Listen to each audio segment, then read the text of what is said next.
Why is Nike so subdued on posting anything or promoting much around like these big moments around Caitlin Clark? Caitlin Clark is a superstar globally. Nike seems to be continuing to fumble the bag when it comes to Caitlin. She kept quiet for months. No public drama, no complaints, just numbers, record-breaking performances, and sold-out arenas. Nike, you guys don't dictate to us who the face of the league is. The consumer does that. The viewer does that. And the viewers and the consumers are telling you that Caitlin Clark is the face of this league. But now everything's boiling over. Minutes ago, rumblings from inside Caitlin Clark's camp confirmed what fans have been shouting for weeks. She might be done with Nike for good. While Clark rewrote history and dragged women's basketball into the global spotlight, Caitlin Clark is on their roster so that she's not competing against them. And a lot of people are saying, oh, this is why Nike are failing. And I don't think it's necessarily a Caitlin Clark versus A'ja Wilson thing. But it does seem like it's very clear Nike have decided that they can only promote one person at a time, and that A'ja Wilson. Nike went silent. No signature shoe, no major campaigns, no real celebration. And instead, the brand shifted its full weight behind A'ja Wilson. Flashy commercials, bold merch, full-on rollout. For Caitlin, crickets. Nike is a big company. Why is it that you can't endorse Caitlin Clark and A'ja Wilson at the same damn time? See, I know why y'all don't want to, because it will be ridiculous and embarrassing. The disrespect is loud, and Clark's next move could be louder. If what we're hearing is true, Nike is on the verge of losing the biggest star the sport has ever seen, and they deserve it. She's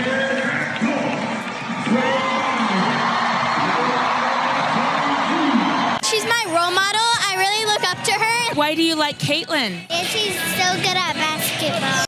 Caitlin Clark didn't need to speak publicly. Her silence said enough. While she was out dominating the college game, smashing viewership records, elevating the WNBA in her very first preseason outing, and single-handedly making women's basketball a must-watch event, Nike was quiet. WNBA fans point out Caitlin Clark's supposed lack of attention from Nike. Ain't no supposed to it. A lot of people noticed exactly what I did. How in the world, as it sets at 12:08 p.m. Central Time, has Nike, and at Nike Basketball, have they not posted a fudging thing, I almost just F-U-C-K'd it right here, thing about anything that happened during that game yesterday? No signature deal, no press push, no visible investment in the player who's become the face of a new sports era. And now behind the scenes, things are unraveling. There was a commercial that they showed, and they had somebody calling out, hyping up all the players, and there's like 10 players on the t-shirt, and they talked about 9 of them in the commercial and just ignored Caitlin Clark. According to recent insider reports, Clark's team has been in discussions with multiple major brands, and Nike is no longer the clear frontrunner. This isn't a money issue, it's about respect. Nike seems to be continuing to fumble the bag when it comes to Caitlin. She still doesn't have a signature shoe. The merch is very limited that they put out for Caitlin Clark, and a lot of fans are wondering why. People want to buy Caitlin Clark things, and they especially want to buy Caitlin Clark Nike things. While Clark was breaking records and filling arenas, Nike's promotional machine was fully locked on A'ja Wilson. The rollout was loud. Custom shoes, billboards, high-end campaigns. A'ja got the spotlight, the signature status, and the marketing push. Nike is tripping. The way they disrespect Caitlin Clark is a humble person, bro. She's very likable and she's very humble. Caitlin, she got left waiting, despite doing the one thing every brand dreams of, capturing the attention of the entire nation. And fans noticed. Social media lit up after Nike unveiled Wilson's shoe line. She hits her signature logo 3 from 36 feet. Yes, I said it. 36 feet. She was actually behind her signature logo that was on the court. Her jersey is in the rafters at that arena, and they also have a spot on the floor where she broke the NCAA scoring record. It's a 22 on the court, and that was one of her signature logo 3s. Not because the product was bad, but because of who was missing. Comments flooded in. Where's Caitlin's deal? How do you ignore the biggest name in basketball right now? Make it make sense. And the backlash wasn't just noise, it was data. Now, one of her lead sponsors that was noticeably quiet yesterday was Nike. And a lot of people were tweeting about this. They were wondering, why isn't Nike and Nike Basketball, why are none of their accounts saying anything about this? Brands tracking online engagement saw spikes in Clark-related demand with every viral highlight. Yet Nike kept holding back. Behind closed doors, Clark's team reportedly began asking hard questions. Why the silence? Why the delay?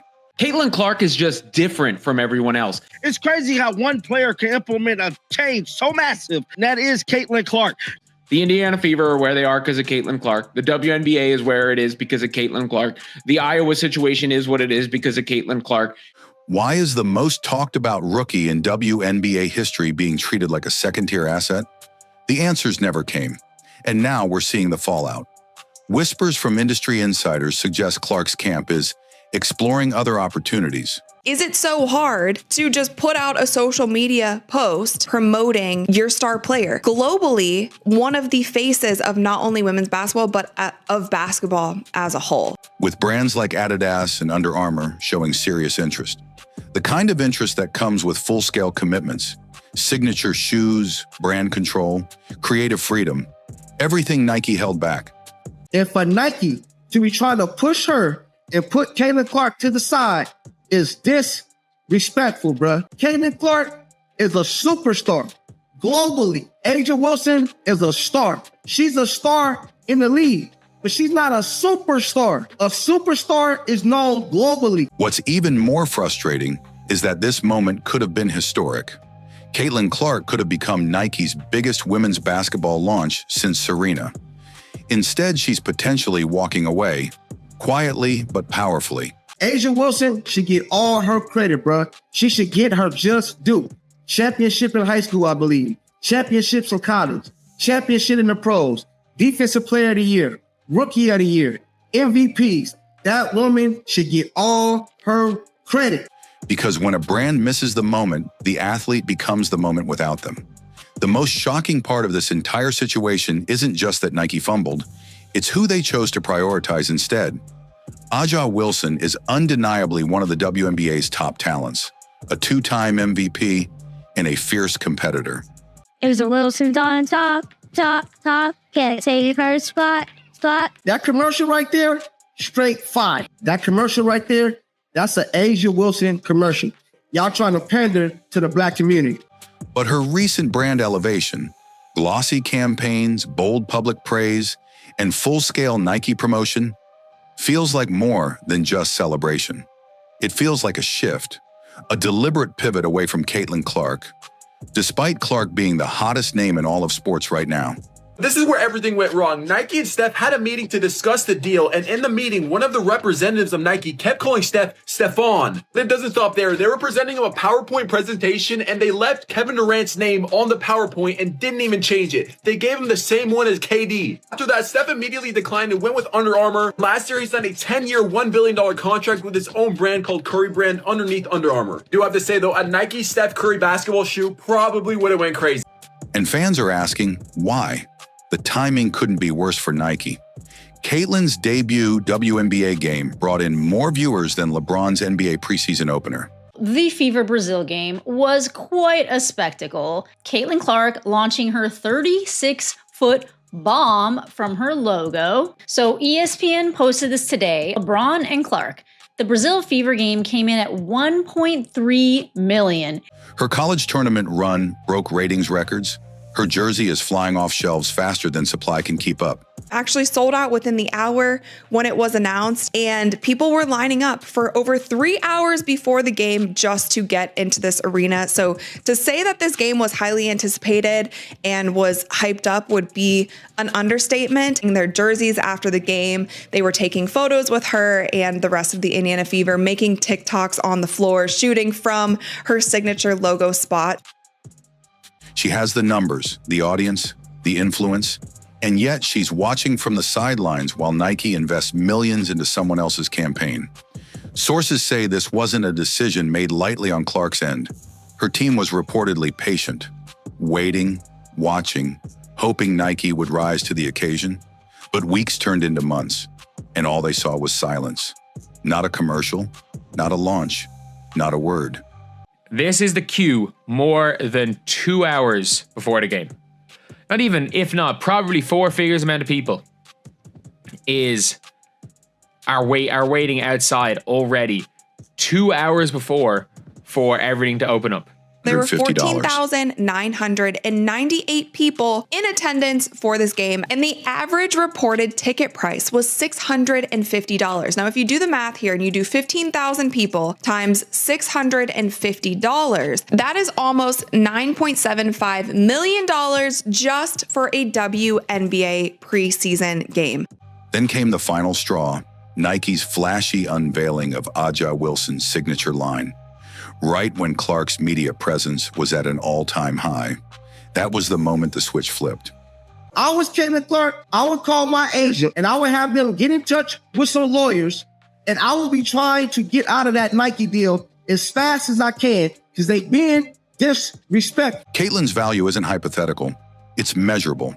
She's driving attendance across the WNBA. She's bringing in new fans, men, women, kids, from markets that never cared before. She's on highlight reels nightly, with NBA stars reposting her clips and shouting her out. Steph Curry, Kevin Durant, Luka Doncic, they've all praised her. So why wouldn't Nike capitalize? Some insiders speculate it's politics. Others say it's internal brand strategy, a hesitation to give too much power to a rookie. Caitlin Clark breaking the record at $440 per average ticket to get into this game.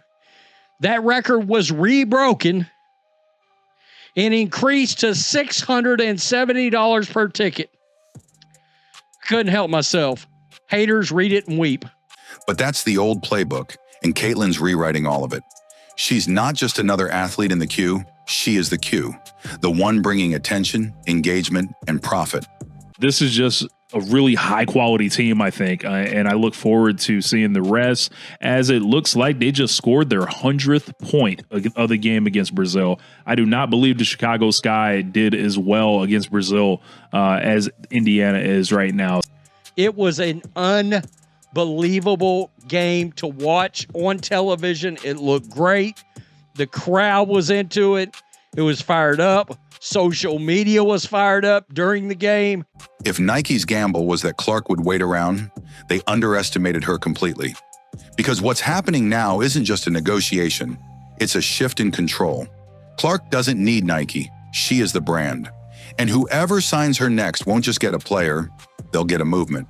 The conversation is no longer about whether Caitlin Clark deserves a signature deal. It's about how badly Nike misread the moment. While the brand doubled down on Aja Wilson's campaign rollout, Clark's fan base exploded with frustration. From Iowa to Indiana, fans have shown up in droves, sold out arenas, record-breaking viewership, and merchandise that crashes websites within minutes. She's not just moving units, she's moving the culture. And when a player becomes that influential, she doesn't wait for endorsement deals. She chooses them. This is what the drawing power of a real star looks like. Caitlin Clark's presence on the court is undeniable. It's because her games are an actual event. She's my role model. I really look up to her. Rumors are swirling now that Adidas is aggressively preparing a pitch unlike anything we've seen before for a women's basketball player. Under Armour is reportedly exploring a creative brand collab model designed around Clark's image. And even Puma, known for tapping into disruptive athletes, is said to be watching closely. Because every brand understands the same thing now. Whoever signs Caitlin Clark next won't just land a basketball star, they'll own the most powerful voice in women's sports. And Caitlin, she hasn't tweeted a single word about the drama, no interviews, no digs. Caitlin Clark has the charisma. She has the personality, and she has the star power, and she has the statistics and the actual on-court talent to back everything up. Just business as usual, training, dominating, and letting the numbers speak. That silence is louder than any press release. It's the silence of someone who knows her worth, who doesn't need to beg for validation. She already has the fans. She already has the numbers. Now she's making the industry come to her. If Nike thinks this storm will pass, they're not paying attention. The landscape is shifting, and at the center of that shift is a player who turned doubt into dominance and who's now flipping the power dynamic of an entire billion-dollar industry. She was just at the Met Gala. There were so many WNBA players at the Met Gala. Like, how many times have WNBA players even attended the Met Gala? I mean, Angel Reese was there. Sabrina Ionescu was there. Brianna Stewart was there. That some of her sponsors would want to show her support on social media, do any sort of marketing to uplift her and uplift their brand. And one who did do that was Gatorade. They tweeted a photo of her and they said, "Real home court advantage. Welcome back to Iowa, Caitlin Clark." Caitlin Clark isn't waiting for anyone's logo to make her legitimate. She is the brand everyone's chasing. Nike had the golden opportunity to back the biggest star women's basketball has ever seen, and they let it slip. While they poured resources into others, Caitlin Clark built an empire without them. Now, as brands line up and fans rally behind her, one thing is crystal clear. Clark doesn't need Nike to rise. She's already at the top. And if she walks away for good, it won't just be a brand switch. It'll be the biggest endorsement mistake in modern sports history. Caitlin Clark isn't chasing legacy anymore. She's owning it, and the whole world is watching. This team is going to break so many records this year. Attendance, viewership, merch sales, all of the things. This was a preseason WNBA game. It is unbelievable what it is Caitlin Clark does. Whenever Caitlin Clark takes the floor, that maybe is different not only from any player in the WNBA, but from any player in basketball. You want somebody that is very well liked. You want somebody that can cross bridges, that really won't be loyal to specific alliances. Now, whether you think, Sue Bird, I feel like Sue Bird is, definitely going to be a, there will be some UConnism in there. Like, they're always going to probably get a little bit of love on this, and UConn produces plenty of great players, but this thing is UConn now, kind of.